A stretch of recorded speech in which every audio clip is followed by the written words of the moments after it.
तो अच्छा, ये हिसार एयरपोर्ट का कितनी बार उद्घाटन होएगा? बहरहाल 3-4 बार तो मैंने देख लिया पिछले 6 साल में। ये क्या और अभी भी जो वो हवाई जहाज उड़े हैं हाँ। और जो लोगों ने बुरी बुरी आलोचना करी है कि पहले दिल्ली में अटका के रख दिए और फिर यहाँ अटका के रख दिए, और ना कोई खाने की व्यवस्था, ना पीने की व्यवस्था, कोई ढंग से रिसेप्शन डेस्क नहीं है। तो ये चीजें एयरपोर्ट टाइप की चीज के लिए नहीं करनी पर ये चाहिए। वो हरी क्यों है इन लोगों में इतना? वाई दे आर इन सो हरी कि कुछ है ही नहीं ना दिखाने के लिए। और मैं आपको सीधा सा बताता हूं, जेवर का एयरपोर्ट अभी फंक्शनल होना है। आप भूल जाइए कि हिसार का एयरपोर्ट अगले 10 साल कहीं भी जाएगा। अच्छा, भूल जाइए आप। एयरपोर्ट कोई बस अड्डा थोड़ी है यार कि चलाया और बस चल पड़ेंगी वहां कल को वहां से।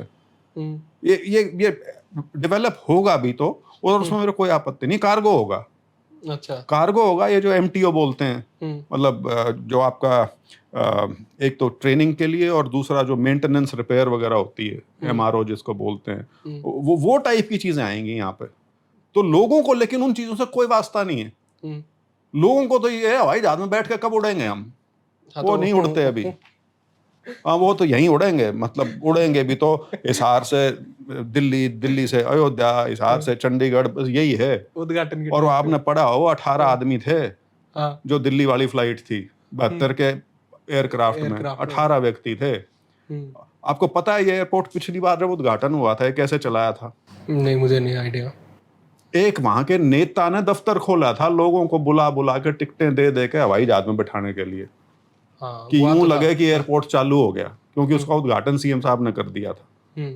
तो ये कोई एयरपोर्ट है यार, मतलब उसका इंफ्रास्ट्रक्चर बहुत अच्छा है, उसके पास जमीन बहुत बढ़िया है, वो इंटरनेशनल एयरपोर्ट बनने की क्षमता रखता है। लेकिन इंटरनेशनल एयरपोर्ट तब तक नहीं बन सकता जब तक दिल्ली से सीधा कनेक्शन 1.5 घंटे की लिमिट के अंदर नहीं होगा। ओके। हिसार बाय इटसेल्फ या हिसार का जो कैचमेंट एरिया है, वहां से आप एयरलाइन नहीं चला सकते। बड़ी सीधी सी बात है। अरे मोहाली एयरपोर्ट बनने के बाद अमृतसर एयरपोर्ट को दिक्कत आ गई, तो फिर तो ये जबकि वो इतना बड़ा धार्मिक स्थल है। क्योंकि एयर ट्रैवल बहुत फैलने लग रहा है, इसमें कोई शक नहीं है, लेकिन एयर ट्रैवल की लिमिट्स होती हैं, और खासतौर पर शॉर्ट डिस्टेंस जो है ना, वो अब कामयाब नहीं रहा हुआ।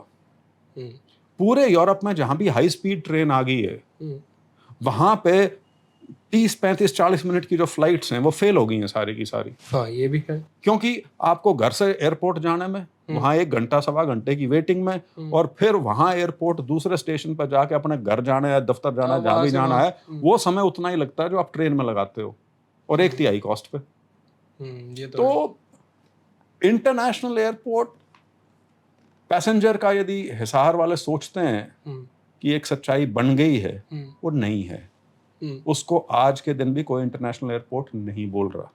ओके। उसकी अभी भी जो फ्लाइट्स हैं वो डोमेस्टिक हैं। तो भ्रम की स्थिति नहीं पैदा करनी चाहिए। ओके। और मैं भ्रम भी नहीं इसको कह रहा, लोगों को ये पता होना चाहिए कि एयरपोर्ट इस तरह से नहीं रन होते जिस तरह से वो सोच रहे हैं। एक्साइटमेंट है, एक्साइटमेंट तो है, एयरपोर्ट है। और ये जब भी ये कार्गो वगैरह भी जब होगा, इलाके का बहुत सुधार होगा, आर्थिक तौर पे बहुत नई चीजें आएंगी। लेकिन जो मैंने कहा कि आदमी की मानसिकता क्या है, एयरपोर्ट का मतलब पैसेंजर एयरक्राफ्ट, यही है। रेस्ट इज बिजनेस, उसमें बढ़ोतरी आएगी जब भी वो कार्गो ढंग से लाइन पे आएगा। तो अल्टीमेटली फायदा तो होएगा लोगों को। जैसे मैंने आपको बताया, जेवर बन गया है, फिलहाल पैसेंजर का आप भूल जाओ। ओके।